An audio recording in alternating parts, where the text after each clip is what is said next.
I don't know if that makes sense to everyone. I have honestly been trying for the last 10 years to explain to my mother what I do for a living. She's very, very concerned with this. Every time I go home to see her in Pennsylvania, she says to me, she's like, what do I tell people?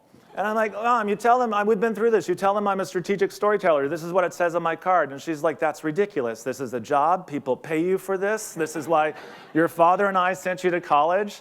So she tells everyone I'm a doctor because she can wrap her head around that and explain that to other people. So adding insult to injury, my own partner of 18 years doesn't even really understand what I do for a living.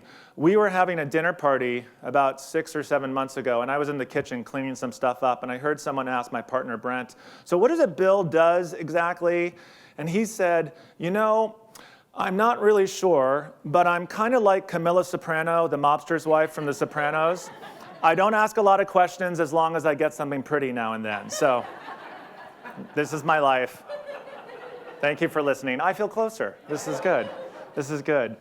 I really do love what we do because working with storytelling, we are working with something that's already in our nature. We are all storytellers, and we're hardwired for storytelling. It is literally in our DNA because we have been telling stories for hundreds of thousands of years. It's in the fabric of who we are as a being, and what we get to do in our work and what you can do is get a chance to exercise that muscle.